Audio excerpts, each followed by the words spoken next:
I was standing at the altar, holding my fiancé's hands, about to say my vows, when I saw my mother stand up in the front row. My heart stopped. She wasn't supposed to stand. This wasn't the part where anyone stood. We were in the middle of the ceremony. The officiant had just asked us to share our personal vows, and my mother was rising from her seat with a piece of paper in her trembling hands. Everyone turned to look at her. The church went silent, except for the shuffle of 200 guests shifting in their seats. My fiancé, Michael, squeezed my hands. I could feel his confusion matching my own. "Mom?" I said quietly, my voice barely carrying in the suddenly quiet space. She looked at me with tears streaming down her face, but they weren't tears of joy. They were something else, something that made my stomach drop. "I'm sorry, sweetheart," she said, her voice shaking. "I'm sorry, but I can't let you do this without knowing the truth." The truth? What truth? My mind raced. Was she about to object to the wedding? Reveal some secret about Michael? Cause a scene in front of everyone we loved? We'd have our issues over the years, my mother and I. We'd fought. We'd gone through periods of barely speaking, but I never thought she'd do something like this. Not on my wedding day. "Mom, please," I said. "Whatever this is, can we talk about it later? After?" "No," she interrupted, and her voice was stronger now, determined. "I've waited too long already. I've kept quiet when I should have spoken. I've let things go unsaid that needed to be said, and I won't make that mistake again." She unfolded the paper in her hands, looked down at it, then back up at me. "You wrote beautiful vows for Michael," she said.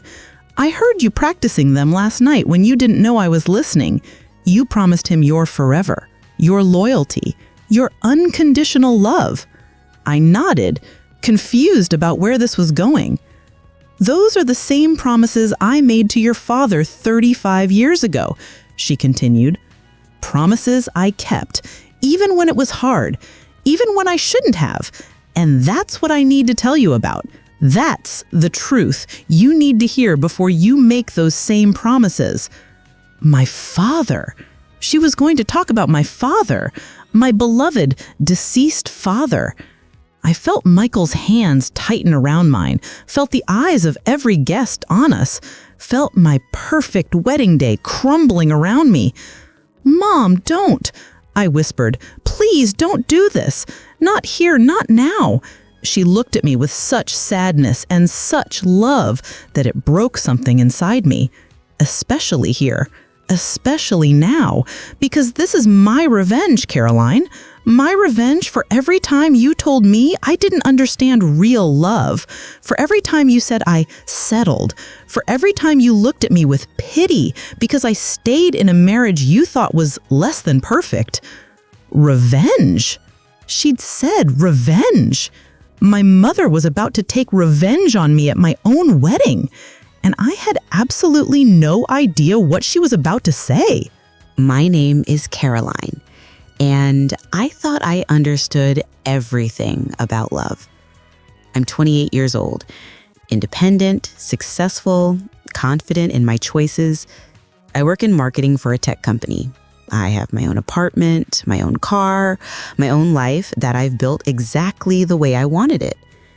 And I was about to marry Michael Chen, the love of my life. Michael and I met 3 years ago at a conference. He's a software engineer, brilliant and kind, and everything I'd ever wanted in a partner.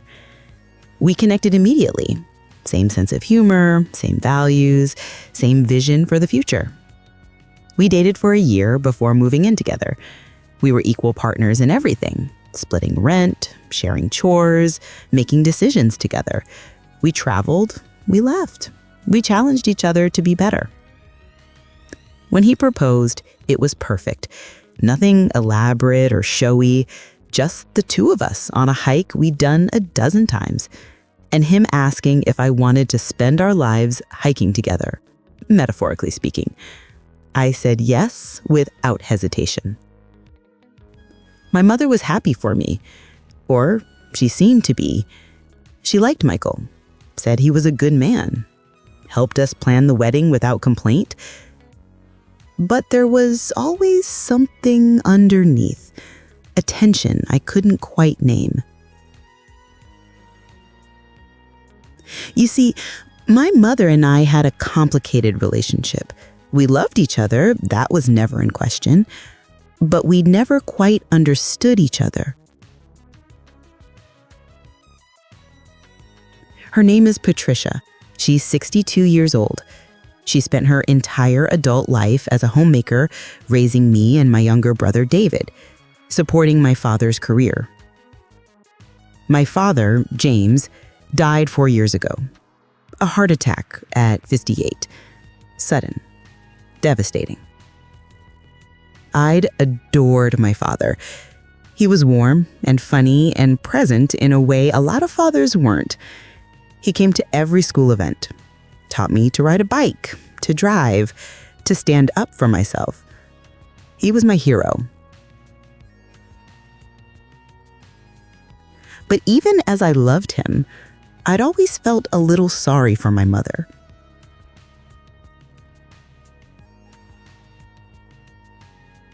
She'd met my father when she was 24. She'd been in nursing school, 2 semesters away from her degree. They dated for 6 months before he proposed. He was starting a career in pharmaceutical sales. It required a lot of travel. He wanted a wife who could manage the home, who'd be there for the kids they'd have someday. She dropped out of nursing school, married him, had me 2 years later, David 3 years after that. And she'd spent the next 30 plus years making dinner every night, doing laundry, volunteering at our schools, keeping a perfect home. She never went back to finish her degree, never had a career of her own. Her whole identity was wrapped up in being a wife and mother. Growing up, I'd watched her wait for my father to come home from his trips, watched her rearrange her schedule around his, watched her defer to his opinions, his decisions, his preferences. It wasn't that he was cruel or controlling. He wasn't. He loved her, clearly. But their relationship felt unbalanced to me. She gave up everything for him. Her education, her career, her independence. When Michael and I moved in together, we had explicit conversations about equality, about both of us maintaining our careers, about sharing responsibilities, about neither of us sacrificing our dreams for the other. I told my mother about these conversations, expecting her to be proud, expecting her to see that I was doing it differently, better. Instead, she just smiled sadly and said, "That sounds lovely, dear." Not agreement, not approval, just acknowledgement. It frustrated me. I wanted her to understand that there was another way to love someone, a way that didn't require you to disappear into the relationship. After my father died, the dynamic got worse.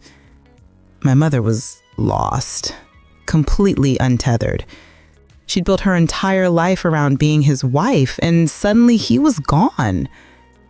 She didn't know what to do with herself, didn't know who she was without him. I tried to help, suggested she go back to school, finish that nursing degree, or travel, or volunteer somewhere meaningful, do something for herself, finally. She tried a few things, took a watercolor class, joined a book club, but nothing stuck. She mostly just seemed to be going through the motions, waiting for, I don't know what, for her life to feel purposeful again, maybe. And it made me so angry, not at her exactly, but at the situation, at the fact that she'd made herself so dependent on someone else that his death left her hollow. I'd never say it out loud, but I thought it more than once. This is what happens when you give up everything for someone else. This is what happens when you settle. I'd been self-righteous about it. I see that now. Judgmental in the way that young people who haven't lived through anything difficult yet often are. I'd look at my mother and think, I'll never let that happen to me. I'll never lose myself in someone else. And I'd been vocal about it too. Not directly criticizing her, but making comments. Talking about how important independence was. How you couldn't truly love someone else until you loved yourself.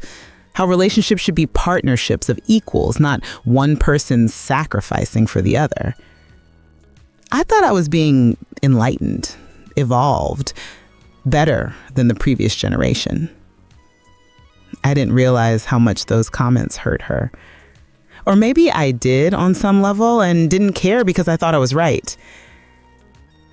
Planning the wedding had brought all of this to the surface.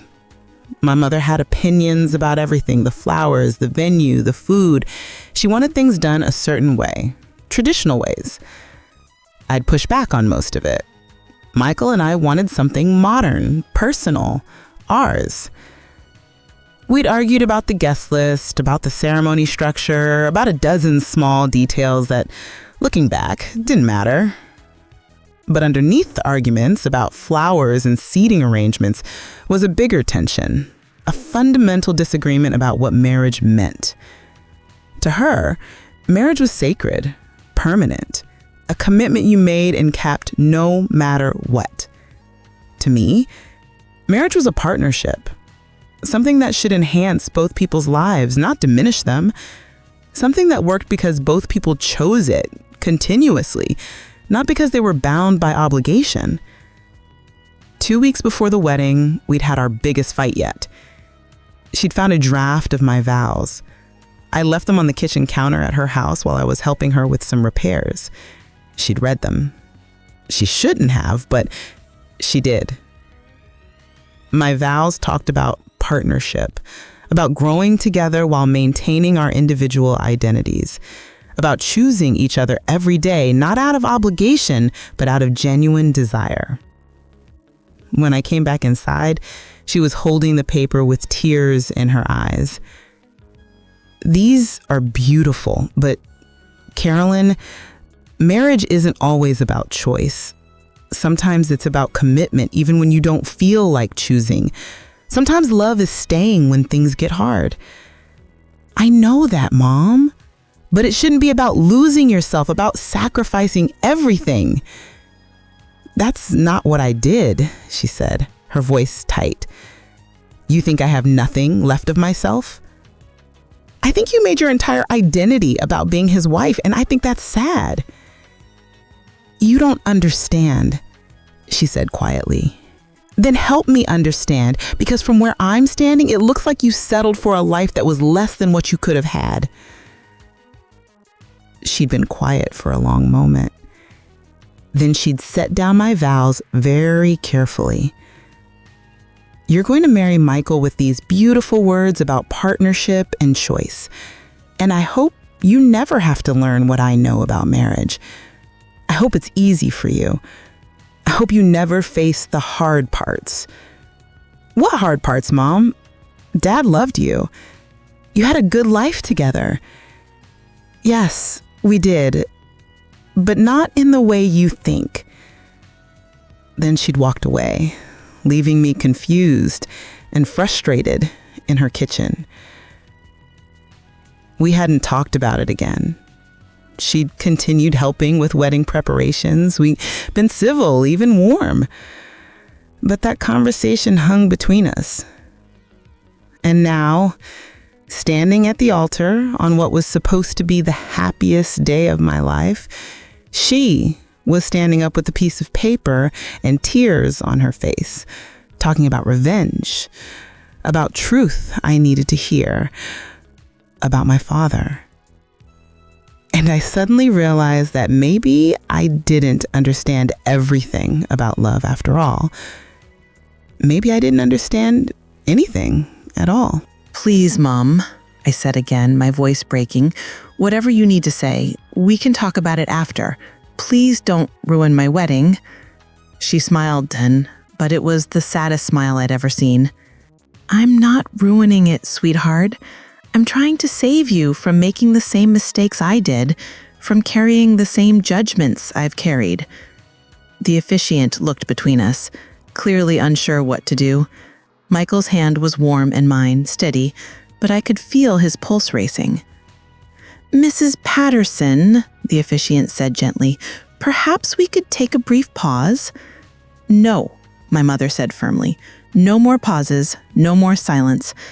Caroline, you've spent years pitying me, thinking I settled, thinking I gave up everything for a man who didn't deserve it. And I let you think that because the truth was too painful to speak out loud. My brother David stood up from his seat beside where my mother had been sitting. Mom, maybe this isn't... Sit down, David, she said, not unkindly. You know this story. Caroline needs to hear it too. David knew? My brother knew something I didn't? I looked at him. He met my eyes with an expression I couldn't read. Sympathy, apology. He sat back down slowly. My mother took a breath and looked back at me. Your father and I met when I was 24, like you know. What you don't know is that I was engaged to someone else at the time. The church was so quiet I could hear my own heartbeat. His name was Robert. We'd been together since college. He was a medical student, I was in nursing school. We were planning a life together, a partnership, exactly like what you and Michael have. She glanced down at her paper, then back up at me. Your father was my patient. He'd been in a minor car accident, nothing serious, but he came through the ER where I was doing my clinical rotation. And we connected, instantly, powerfully, in a way I'd never connected with Robert. I felt like the ground was shifting beneath my feet. I tried to ignore it. I was engaged. I loved Robert. We had plans. But your father kept coming back to the hospital, always with some excuse, to thank the staff, to drop off cookies, to ask if I wanted to get coffee. She smiled at the memory, and I saw her wipe away a tear. Eventually, I said yes to coffee, then dinner. Then I fell in love with him. Real, overwhelming, can't think about anything else love. And I broke off my engagement to Robert. This wasn't the story I'd grown up hearing. The story had always been that they met, dated, fell in love. Simple. Clean. Nothing about another man, another future. Everyone was furious with me. My parents, my friends, Robert's family. I was throwing away a partnership with a good man, a fellow healthcare professional, someone who understood my ambitions. For what? A pharmaceutical salesman who traveled constantly? A man I barely knew? Her voice grew stronger. But I didn't care, because what I felt for your father wasn't logical. It wasn't practical. It was deeper than that. So yes, I dropped out of nursing school. Yes, I married him quickly. Yes, I chose to stay home when you were born. And everyone thought I was making a mistake. Settling.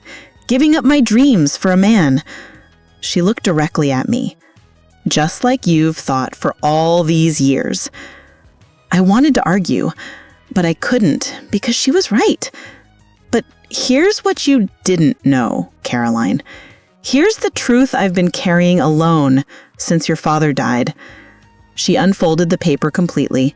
Her hands were shaking.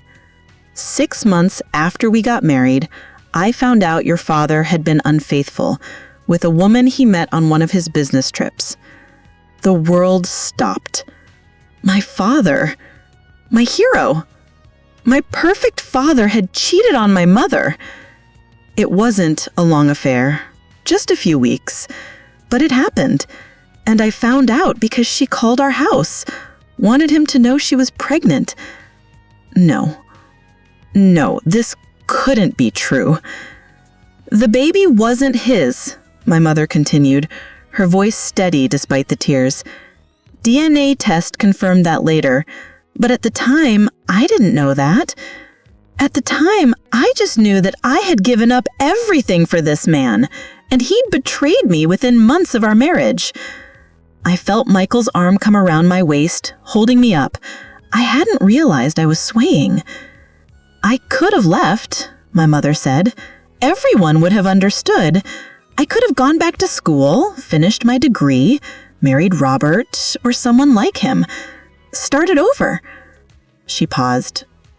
But I didn't. And not because I was weak. Not because I had no options. Not because I was afraid to be alone. I stayed because I loved him. Even after what he'd done, I loved him. How could you stay after that? The words blurred through my tears. I'm not saying you should make the same promises I did, my mother said. You and Michael will build your own marriage, your own way. But I am saying that you should stop judging the promises I made. Stop pitying me for the life I chose. I'm sorry, I whispered. Mom, I'm so sorry. I know, sweetheart, and I forgive you. But I needed you to know. I needed you to understand before you stood here and made your own promises. Before you started your own marriage carrying judgments about mine. She reached out and cupped my face in her hands. I loved your father. Completely. Imperfectly. Deeply. And I don't regret a single day I spent with him, even knowing what I know, even having lived through the hard parts. That's what I want you to understand.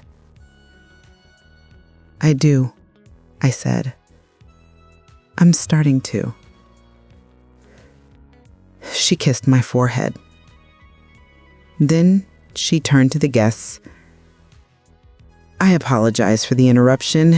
This probably should have been a private conversation, but my daughter is stubborn and self-righteous and wouldn't have really heard me anywhere else. A few people laughed. Nervous, uncertain laughter, but laughter nonetheless. She looked at the officiant. Please continue with the ceremony. I've said what I needed to say. Then she sat back down. The church was silent. 200 people processing what they'd just witnessed. I looked at Michael. He was looking at me with tears in his own eyes. Are you okay? He whispered. I don't know, I whispered back. I think my whole understanding of my parents' marriage just shattered. Do you want to pause? Take a break? I looked back at my mother. She was sitting quietly, hands folded in her lap, mascara streaked down her face. She'd shared the most painful secret of her life in front of 200 people. She'd made herself vulnerable in a way I'd never seen. All to teach me something I'd been too arrogant to learn. The officiant cleared his throat. Shall we continue with the ceremony? I looked at the vows in my hand, the ones I'd written, the ones that suddenly seemed shallow and naive. All my talk of partnership and equality and choice, as if those were the only things that mattered.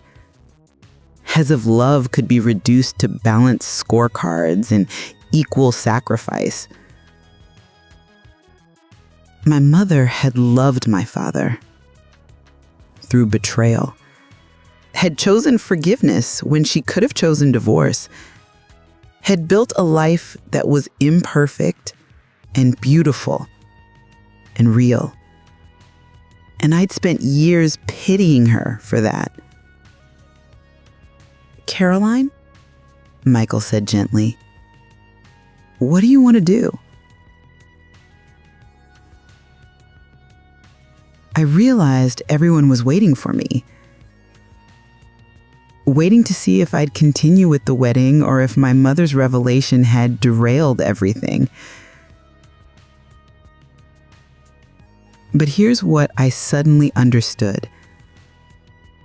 My mother hadn't ruined my wedding. She'd given me the greatest gift she could. The truth. The messy, complicated, beautiful truth about what love actually required. Not just the easy parts. Not just the equal partnerships and the choosing each other when you want to choose each other, but the hard parts too. The staying when leaving would be easier, the forgiving what seems unforgivable, the choosing each other even when the choice costs you something. I looked at the officiant and said, "Can we have 10 minutes, please?" He nodded, clearly relieved to have any direction at all. "Of course. Everyone, please remain seated. We'll resume shortly." I turned to Michael. "I need to talk to my mom. Alone. Is that okay?" He squeezed my hand. "Take all the time you need. I'll be right here." I walked down from the altar, still holding my mother's old vows in one hand and my own in the other. The guests parted as I moved through them. I could hear whispers, feel their eyes on me, but I didn't care. I reached my mother. She looked up at me with an expression that was both defiant and terrified. "Come with me," I said quietly. I led her out of the main chapel, through the hallway, into the small bride's preparation room where I'd gotten ready just hours ago. My wedding dress rustled as I closed the door behind us. We stood there for a moment, just looking at each other.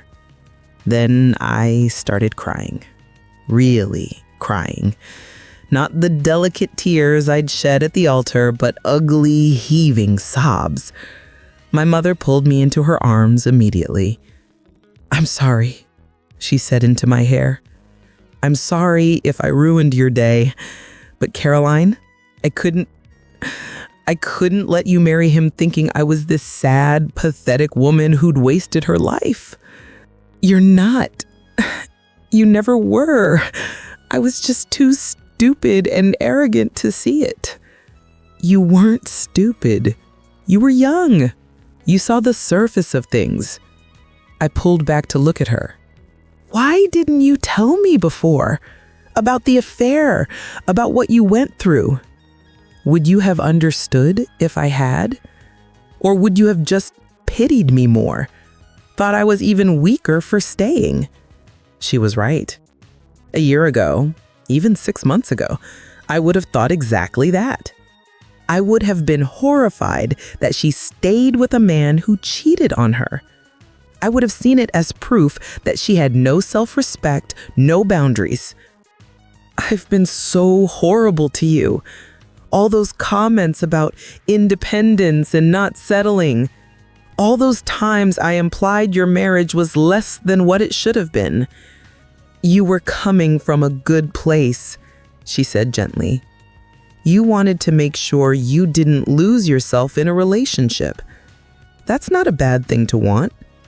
But I made you feel small. I made you feel like your choices were wrong." "Yes," she said simply. "You did. The honesty of it stung, but I deserved it. Tell me about it. About when you found out. About how you decided to stay." She sighed and sat down on the small couch in the room. I sat beside her, our wedding finery incongruous against the simple furniture. "I found out when you were 6 months old," she began. "That woman called the house in the middle of the day. Your father was at work, you were napping, and this stranger told me that she'd been sleeping with my husband and thought she might be carrying his child. I tried to imagine it. My mother, young and alone with a baby, receiving that call. What did you do?" "I threw up. Then I called my father at work, told him to come home immediately. When he got there, I confronted him, and he admitted it. All of it. Said it happened during a 2-week trip to Chicago, that it meant nothing, that he'd ended it weeks before. But she was calling anyway. She was calling because she just found out she was pregnant and panicked. She didn't know who the father was. Apparently, there were 2 possibilities. She had wanted to tell my father in case it was his. My mother's voice was calm, like she was telling someone else's story. Your father was devastated. Not because of her, but because he'd hurt me. He begged for forgiveness, promised it would never happen again, said he'd do anything to fix it. And you believed him? Not at first. At first, I wanted to leave. I packed bags for you and me, called my mother. She was ready to drive up and get us. What stopped you? She was quiet for a moment. You did, partly.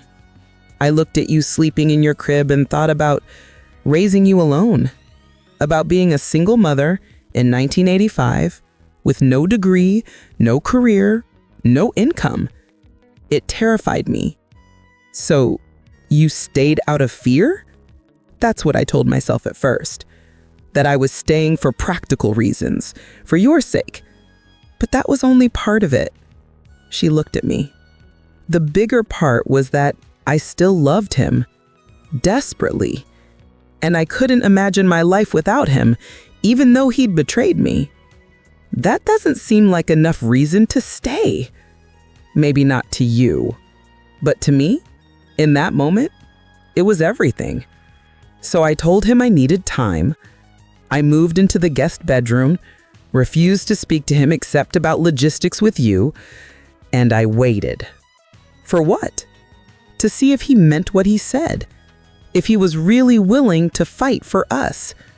And Caroline, he did fight. He went to therapy. He quit the job that required so much travel and took a position at the local office, even though it meant less money. He came home every night. He was present. He was patient with my anger and my hurt. He didn't pressure me to forgive him. How long did it take for you to forgive him? Months, maybe a year. It wasn't one moment. It was gradual. And even after I moved back into our bedroom, even after we started rebuilding intimacy, there were days I hated him, days I regretted staying. But you did stay. I did. Because slowly, I started to see that the affair was a symptom of larger problems in our marriage. We'd gotten married so quickly. We didn't really know each other. He was traveling constantly. I was home alone with a new baby. We weren't communicating. The affair was wrong, inexcusable, but it wasn't happening in a vacuum. That sounds like you're excusing it. I'm not. I'm explaining it. There's a difference. What he did was his choice and his responsibility, but the marriage we'd built or failed to build was both of our responsibilities. She took my hand. We went to counseling together, learned how to communicate, how to be honest about our needs, how to build a partnership, even though it didn't look like the equal one you value so much. He traveled less, but I also learned to be more independent when he did travel. He made the money, but I made the decisions about how we spent it. It wasn't equal in the traditional sense, but it was ours. And you never resented giving up nursing school?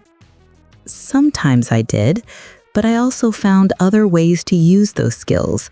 I volunteered at the clinic. I was the go-to person in our neighborhood when someone was sick or hurt.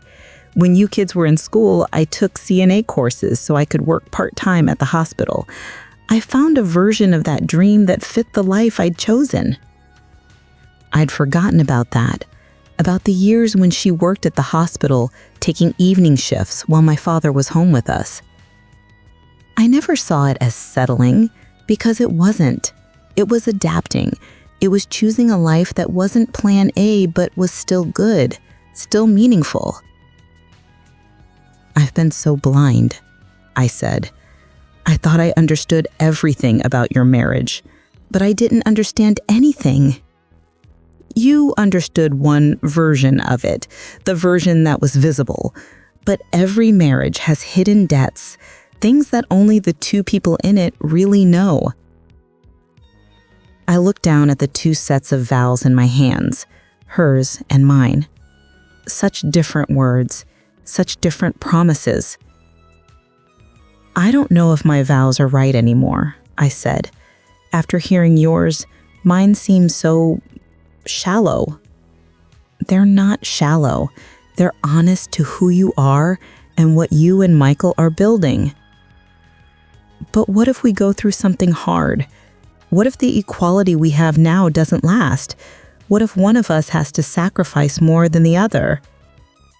Then you'll make choices based on what matters most to you, just like I did, just like every couple does.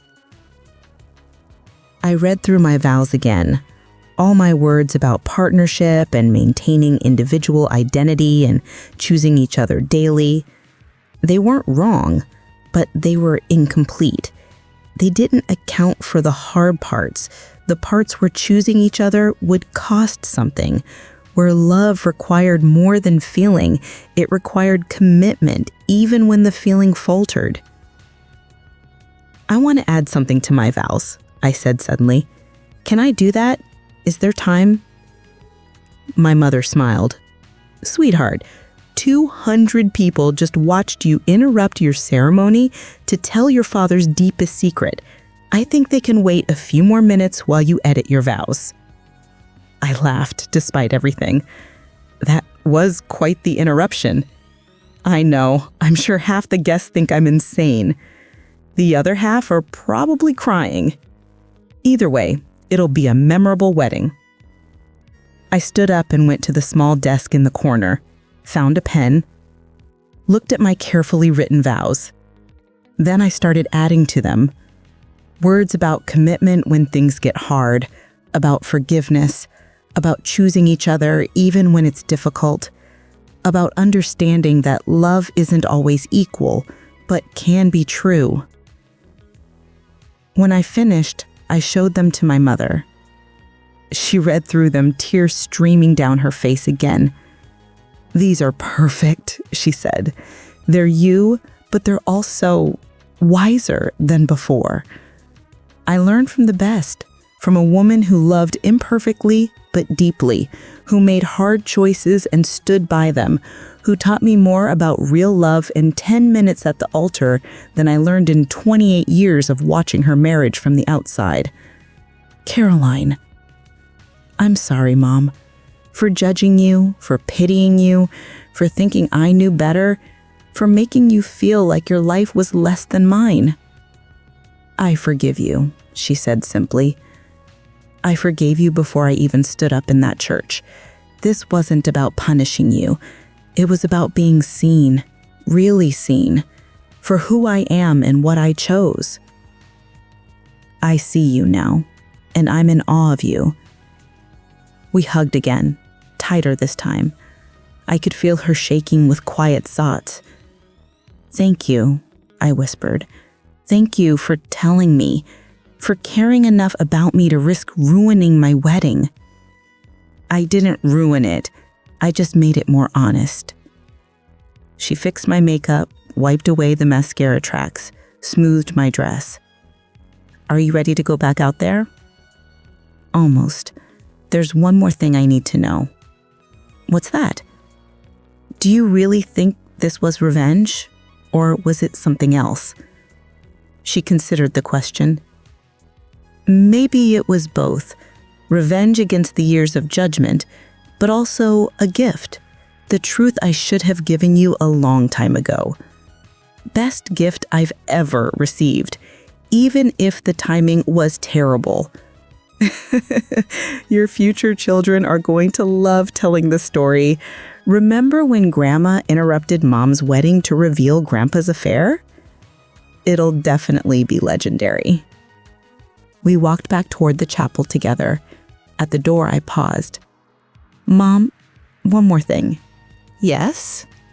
Did Dad know, before he died, that you were carrying the weight of his mistake all these years? That you forgave him but never forgot? He knew. We talked about it sometimes, especially in his last years. He told me I should have left him, that he didn't deserve the second chance I gave him.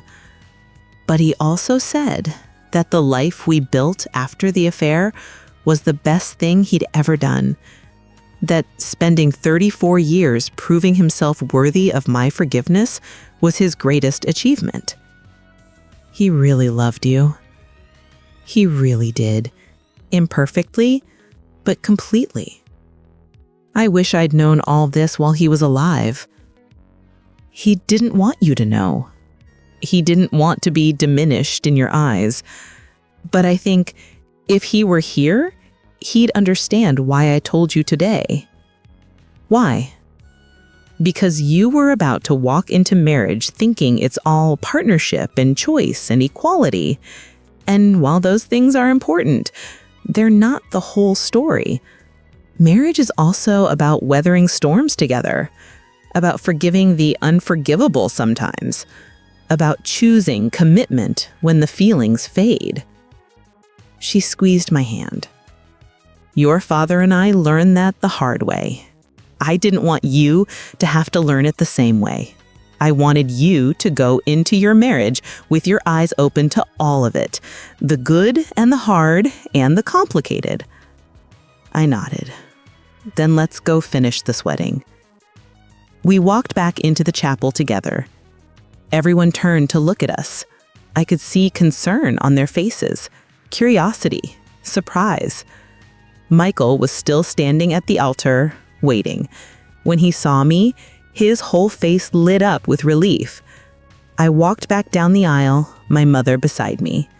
When we reached the front, she squeezed my hand one more time. I love you, she whispered. I love you too, Mom. Thank you. She sat back down in her seat. I took my place next to Michael again. He leaned in and whispered, Are you okay? Better than okay, I whispered back. I'll explain later. But Michael, I changed my vows. Is that all right? Of course, whatever you need. The officiant cleared his throat.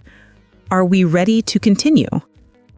I looked out at the guests, at my mother in the front row, mascara-streaked and beautiful, at my brother beside her, giving me an encouraging nod, at Michael's parents looking confused but supportive, at all the friends and family who'd just witnessed the most unconventional wedding interruption in history.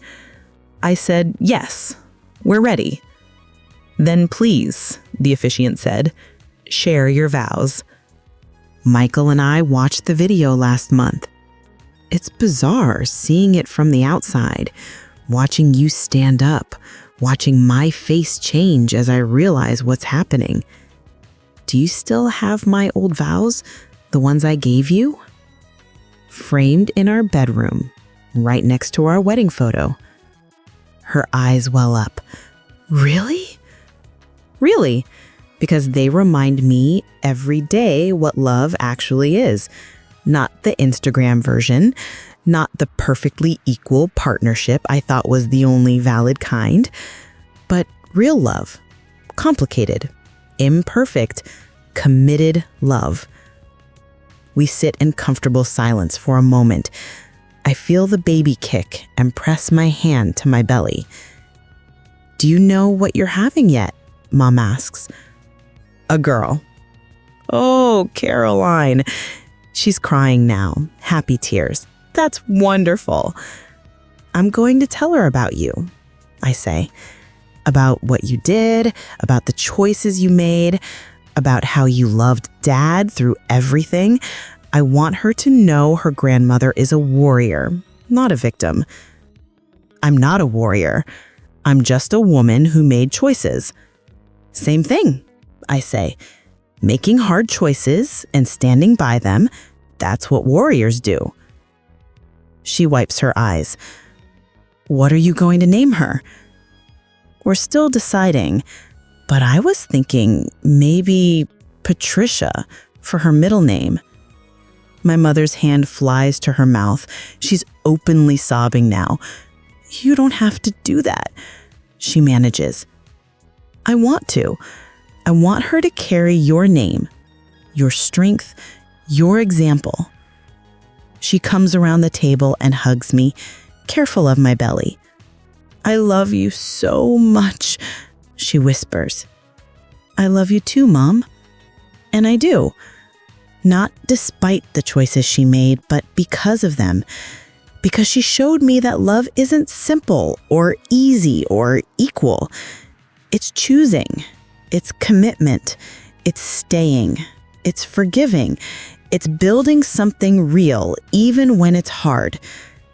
That's what she taught me on my wedding day, in front of 200 witnesses, with her ultimate act of love disguised as revenge. She gave me the truth, the whole, complicated, beautiful truth, and it changed everything. The officiant smiled. Well, this has certainly been a ceremony none of us will forget. Michael and Caroline, having shared your vows before these witnesses, I now— Wait, Michael said suddenly. I'd like to add something to my vows, if that's okay. The officiant nodded. Of course. Michael turned to face me fully, taking both my hands. I wrote vows about partnership and equality because that's what we talked about. That's what we both said we wanted, and I do want that. But Caroline, I also want what your mother just gave you, that gift of truth. He looked out at my mother. Mrs. Patterson, thank you for what you shared today. It took incredible courage, and it taught me something too. My mother nodded, too emotional to speak. Michael looked back at me.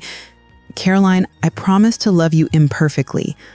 I'm going to fail you sometimes. I'm going to make mistakes. I'm going to hurt you without meaning to. And I need you to know that going into this, not as an excuse, but as a reality. His voice was steady now, certain. I promise that when I fail you, I'll own it. I'll work to fix it. I'll spend however long it takes proving that I'm worthy of your forgiveness. I promise that your trust in me won't be taken for granted. He squeezed my hands.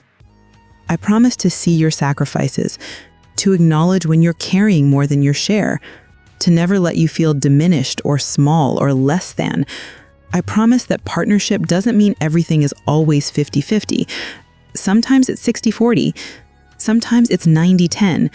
And that's okay as long as we're honest about it. I promise to honor your mother's example, to understand that love isn't just about equal partnership, it's also about commitment through the hard times, about choosing each other when the choice costs something. He looked serious now, intense. Caroline, I can't promise I'll be perfect, but I can promise I'll be present. I'll be honest. I'll be willing to do the work, and I'll love you through all of it. The easy parts and the hard parts and everything in between. Now I was crying again. So was most of the church. The officiant had given up on maintaining composure. He was wiping his own eyes. He said, his voice unsteadily, I think these might be the most honest vows I've ever had the privilege of witnessing. He cleared his throat, composed himself. Michael and Caroline, you've promised to love each other with remarkable honesty and depth. You've acknowledged that marriage will be both beautiful and difficult, that love requires both feeling and commitment, that you will fail each other and forgive each other. He smiled. By the power vested in me, and before these witnesses who have certainly gotten more than they bargained for today, I now pronounce you husband and wife. Michael, you may kiss your bride. Michael pulled me close and kissed me. The church erupted in applause and cheers, but I barely heard it. All I could feel was his arms around me, his lips on mine, and the weight of the promises we'd just made. Not the easy promises about partnership and equality, the hard promises, the real ones. When we pulled apart, the officiant presented us to the guests. Ladies and gentlemen, I present to you Mr. and Mrs. Chen. More applause. Michael and I walked back down the aisle together, hand in hand, married. But as we passed my mother's row, I stopped. I let go of Michael's hand and went to her. She stood, and I pulled her into a tight hug. "Thank you," I whispered in her ear. "Thank you for loving me enough to tell me the truth. Thank you for hearing it, for really hearing it. I'm sorry for all those years of judgment. I know, sweetheart. We're okay now." I pulled back and looked at her. Her makeup was completely ruined. Her hair was slightly mussed. She looked beautiful. "You're going to be in all the wedding photos looking like you've been crying for an hour," I said. "Good," she said. "Let them show the truth. This was a wedding with real emotion, real honesty. Let the photos reflect that." I laughed and kissed her cheek. Then I went back to Michael, took his hand, and we continued down the aisle. The reception was unlike any I'd ever attended. Usually, people make small talk. They eat and drink and dance and make polite conversation. They congratulate the couple and comment on the flowers and the food. Not at our reception. People wanted to talk about what had happened in the church, about my mother's revelation, about our vows, about the raw honesty of it all. An older woman I barely knew, one of Michael's aunts, came up to me during cocktail hour. "Your mother is extraordinary," she said. "What she did took such courage." "It did," I agreed. "I've been married 42 years, she continued, "and there are things my husband and I have been through that our children don't know. Hard things, things we work through privately. Your mother made me think maybe I should tell them. Maybe they need to know that marriage isn't always easy, even when it's good."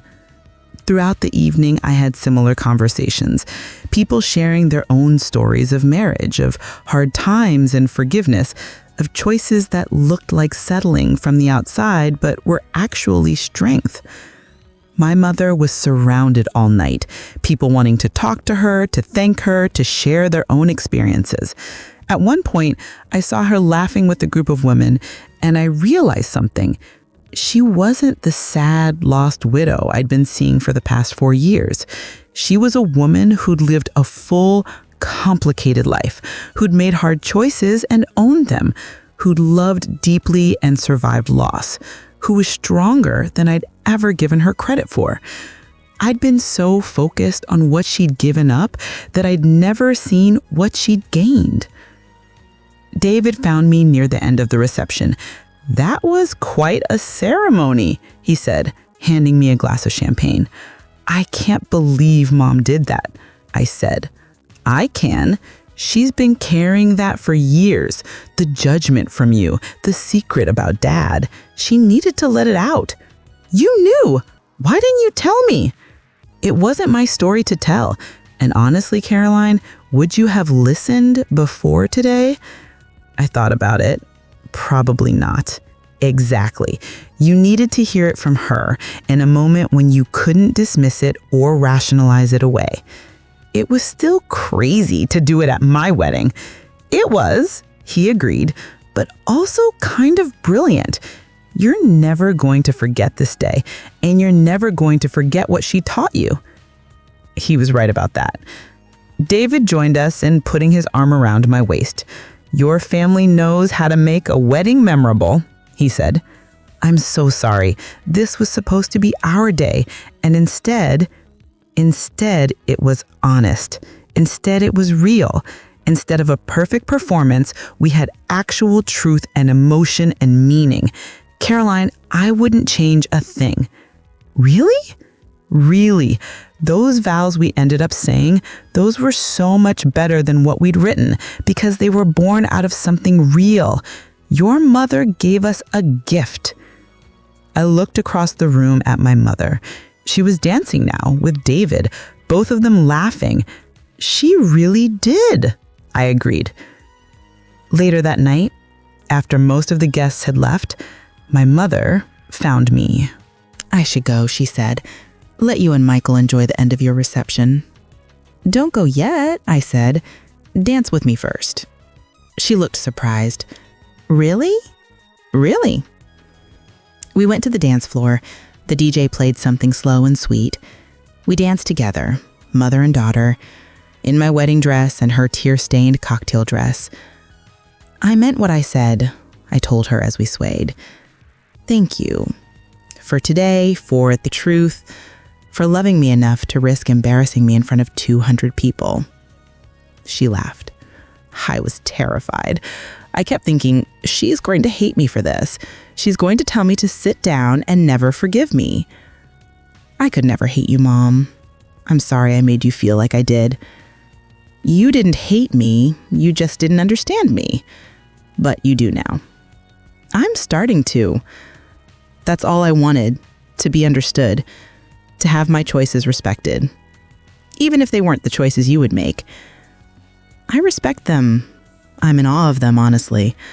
I don't know if I could have done what you did. Stayed after that, forgiven him.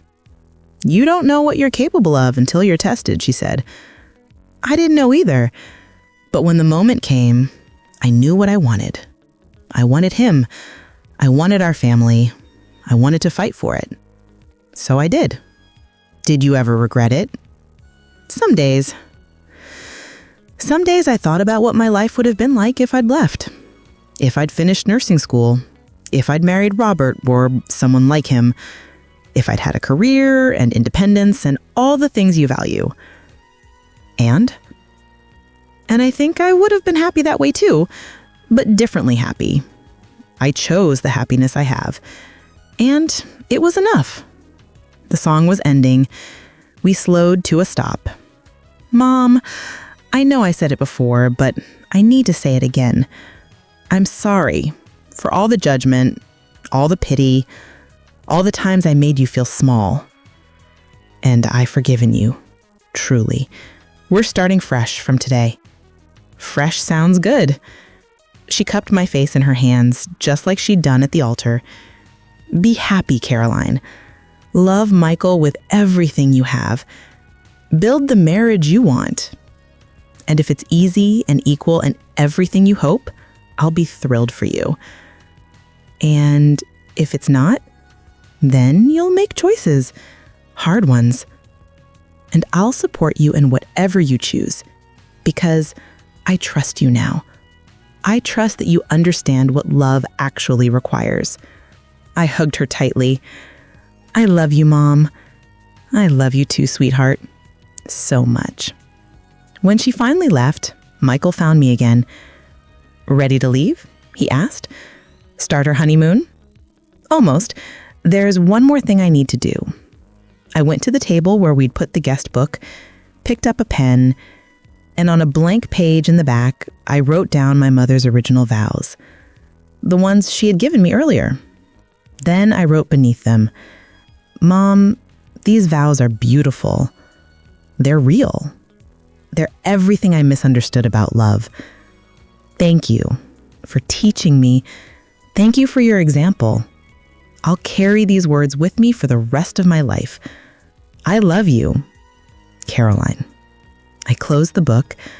Someday my children would look through it. They'd find that page, and they'd learn the story of their grandmother's courage and their mother's growth.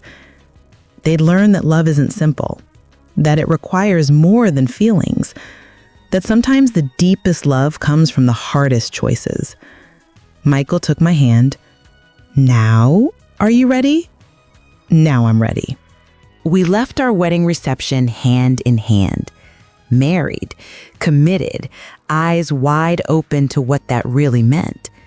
Not just the partnership and equality we talked about, but the whole truth of it, the messiness and the sacrifice and the choosing each other even when it's hard.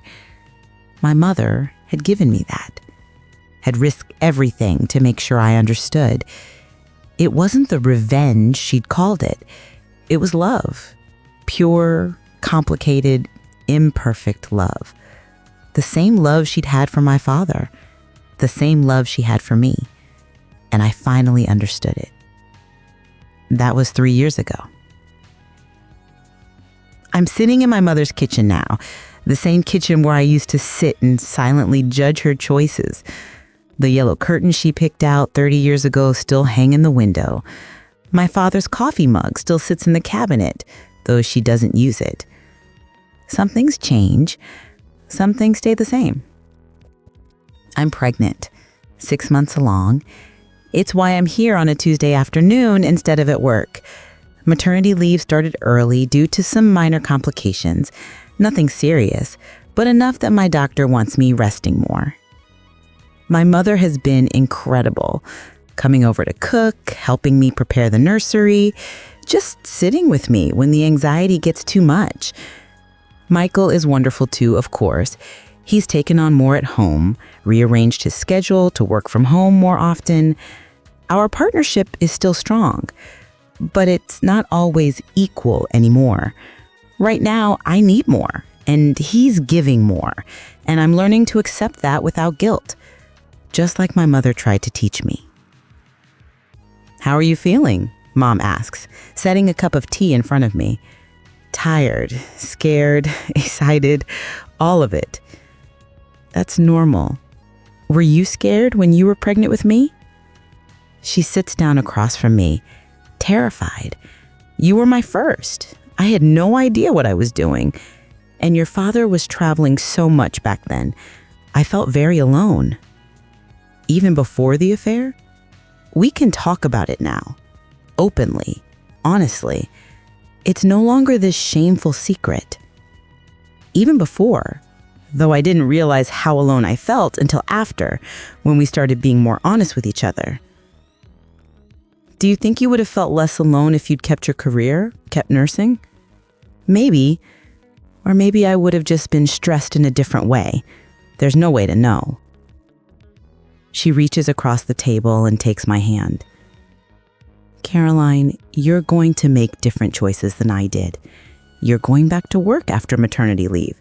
You and Michael are sharing everything. And that's wonderful. That's right for you. But? There's no but. I'm just saying your way doesn't invalidate my way. We both chose the lives we wanted. That's what matters. I squeeze her hand. I know that now. I really do. And I do. It took my mother interrupting my wedding and revealing my father's affair for me to finally understand. But I got there. Love isn't one size fits all. Marriage isn't a formula you can perfect.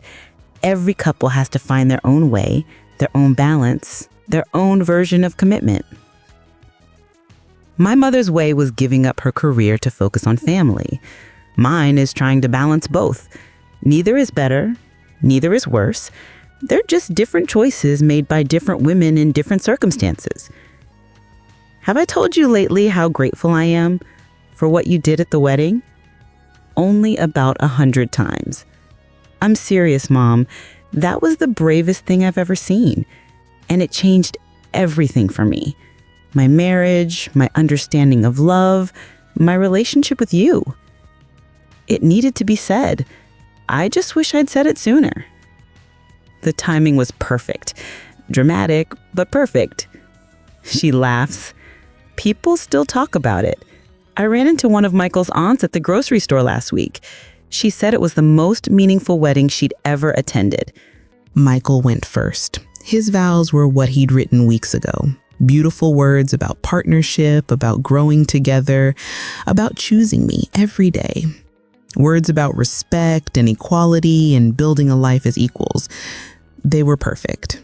Exactly what we talked about. Exactly what we'd promised each other. When he finished, the officiant turned to me. Caroline? I looked down at the paper in my hands, at the words I'd written and the new words I'd added in that small room just minutes ago. Then I looked at Michael. These vows were different an hour ago. They were about partnership and choice and maintaining our individual identities. And all of that is still true. That's still what I want for us. I glanced at my mother. She was watching me with tears in her eyes. But I just learned something important about love, about marriage, about what it really means to commit to another person. I looked back at Michael. Michael, I promise to be your partner, your equal in all the ways that matter. I promise to maintain my own identity and support you in maintaining yours. I promise to choose you every day that I can. I paused, but I also promise to choose you on the days when I don't want to, on the days when it's hard, on the days when staying would be easier than fighting for us. I promise to forgive you when you fail me, because you will. And I promise to let you forgive me when I fail you, because I will. Michael's eyes widened slightly. These weren't the words he'd heard me practicing. I promise that if you hurt me, I'll tell you. And I promise that if I hurt you, I'll listen. I promise that our love won't always be equal. Sometimes you'll carry more, sometimes I will, and I promise to accept that as part of the reality of building a life together. My voice caught, but I continued. I promise to not keep score, to not measure my sacrifice against yours, to not resent you in the moments when I have to give more than I'm getting. I promise to remember that love isn't a transaction, it's a commitment. I could hear people crying in the audience. My mother was openly sobbing now. I promise to see you, really see you, not just the version of you I want you to be, but who you actually are, your strengths and your flaws, your light and your shadows, and I promise to love all of it. I took a breath. I promise to learn from the women who came before me, from my mother, who loved imperfectly but completely, who made hard choices and stood by them, who taught me that strength isn't just about independence, sometimes it's about interdependence. I looked at my mother as I said it. She pressed her hand to her heart. Michael, I can't promise that our marriage will be easy. I can't promise that we'll always be equal. I can't promise that we'll never hurt each other or that we'll never question our choices. But I can promise that I will stay, that I will fight, that I will choose you again and again, even when it costs me something, because that's what love is. Not just the feeling, but the choice, the commitment, the staying when leaving would be simpler. I wiped away tears. I promise to build a life with you that might not look exactly like what we planned, but will be ours. Messy and complicated and real and beautiful. I promise that this love will be enough, even when nothing else is. The last line was my mother's, from her vows 35 years ago. I'd borrowed it because it was perfect. I looked at her again. She was smiling through her tears, nodding. Michael was crying too. He reached up and wiped his eyes. Those were beautiful, Caroline. And unexpected. I learned some things in the last hour. Important things, I said softly. Because love isn't just a feeling, Caroline. It's a choice. And I chose to fight for our marriage. I chose to work through the betrayal. I chose to forgive him, not because he deserved it, but because I wanted to. She looked around at all the guests watching us. Your father was devastated. He begged for forgiveness. He went to therapy. He did everything to prove it would never happen again. And it didn't. For the rest of our marriage, 34 years, he was faithful. He was devoted. He loved me with everything he had. But you gave up your career for him, I said. Your education, everything. No, she said firmly. I gave up one possible life for a different one. I made a choice, Caroline, an informed choice. I could have pursued nursing and partnership and equality with Robert, or I could have pursued deep, complicated, imperfect love with your father. That's not fair, though. You shouldn't have had to choose. Life isn't fair, she said gently, and love isn't always equal. Sometimes one person sacrifices more, sometimes the balance shifts. What matters is whether you're choosing it freely and whether it's worth it to you. She stepped into the aisle, moving closer to me. I never told you about the affair because I didn't want to taint your memory of your father. He was a good man, Caroline. Not a perfect man, but a good one. He made a terrible mistake and spent the rest of his life making amends for it. Did David know? I told him 2 years ago. He was going through a rough patch in his marriage, and I wanted him to know that all relationships have hard moments, that choosing to stay and work through them is valid. I looked back at my brother. He nodded slightly. Yes, he'd known this enormous secret while I'd been walking around judging our mother. Why are you telling me this now? Why here? My mother's expression softened. Because last night I heard you practicing your vows. They were beautiful, all about partnership and choice and equality. And I heard the judgment underneath them, the subtle implications that you were doing marriage the right way, the evolved way, better than I did. I felt shame wash over me, because she was right. That's exactly what I've been thinking. You've spent years looking at my marriage and seeing settling, seeing a woman who gave up everything for a man, and I let you think that because I didn't know how to explain what our marriage actually was. What was it? I asked quietly. It was two imperfect people choosing each other over and over, even when it was hard. It was me forgiving something unforgivable because I decided our future mattered more than his past mistake. It was him spending 30 decades proving I made the right choice. It was complicated and messy and not at all equal, but it was ours, and it was real. She wiped her eyes. When your father died, you thought I was lost because I'd made my whole identity about being his wife. But that's not why I was lost, Caroline. I was lost because I'd lost my partner, my love, the person I chose every single day for 35 years. You still gave up your career, I said weakly. I did, and some days I regretted that. Some days I wondered what I could have been. But most days I was grateful for the life I chose, for you and David, for the years I had with your father, for the depth of love I experienced. She looked at Michael then. You're marrying a good man, Caroline. I can see that. And I hope your marriage is everything you want it to be.